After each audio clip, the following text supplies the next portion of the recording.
আসসালামু আলাইকুম, আশা করি সকলেই ভালো আছেন। নতুন একটি বিজ্ঞপ্তি প্রকাশ হয়েছে, এটা আপনাদের কাছে সুন্দরভাবে আলোচনা করার ট্রাই করব। সিভিল সার্জন নিয়োগ বিজ্ঞপ্তি, অর্থাৎ পটুয়াখালী সিভিল সার্জনের কার্যালয়ে নিয়োগ বিজ্ঞপ্তি। এটাতে 124 জনকে নিয়োগ দেওয়া হবে 6টি পদে। তো উক্ত পদে কিন্তু নারী পুরুষ সকলেই আবেদন করতে পারবেন। এই বিষয় নিয়ে সুন্দরভাবে এ টু জেড আলোচনা করার ট্রাই করব। তার আগে আমি বলে নিই, অবশ্যই এই চ্যানেলটাকে আপনি সাবস্ক্রাইব করে রাখতে পারেন, জব রিলেটেড যে কোনো ভিডিও সবার আগে আপনি পেতে পারবেন।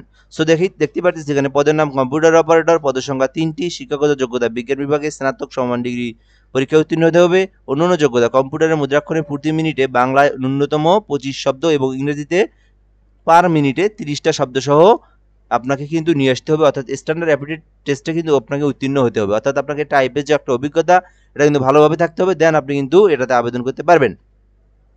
সো এরপর আমরা দেখবো যে এটাতে বেতনের স্কেল হচ্ছে 11,000 থেকে 26,000 টাকা। তো এরপরে পদের নাম পরিসংখ্যানবিদ। তো এটাতে দুটি পদ, এটাতে আপনার হচ্ছে গণিত অর্থনীতি বিষয়ে সমমান ডিগ্রি থাকতে হবে এবং কম্পিউটার ব্যবহারের অভিজ্ঞতা এবং দক্ষতা থাকতে হবে। এটাতে 10,000 থেকে 24,000 টাকা বেতন স্কেল।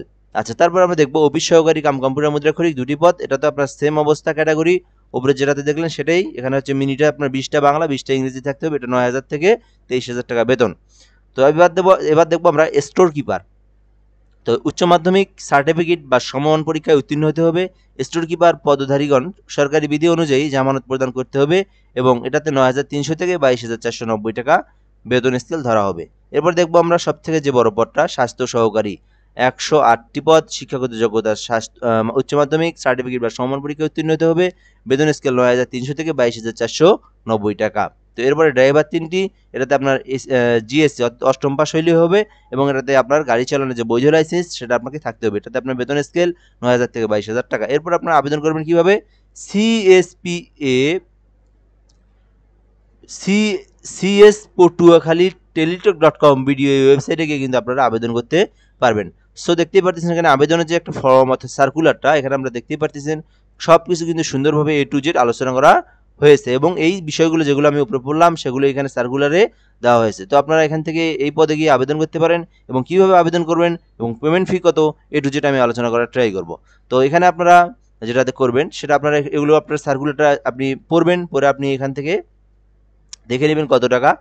তো এগুলো আপনারা দেখে নিন। তো দেখে নিয়ে আপনি কিভাবে টেলিটকের মাধ্যমে অবশ্যই আপনাকে এই টাকাটা পেমেন্ট করতে হবে। এখানে কি লাগবে এগুলো পড়া পসিবল না, এগুলো অনেক সময়ের বিষয়। তো আপনারা কিভাবে আপনারা সার্কুলারটা পাবেন আমি একটু আলোচনা করি। তো আপনারা সিএস পটুয়াখালী টেলিটক.com ভিডিও এই লিঙ্কে আপনি ক্লিক করবেন। ক্লিক করার পর এরকম একটা পপ আপ আসবে। তো এই পপ আপে গিয়ে আপনি সার্কুলার আছে যে ডাউনলোড সার্কুলার, এখানে ডাউনলোড সার্কুলার ক্লিক করলে আপনি সার্কুলারটা দেখতে পারবেন।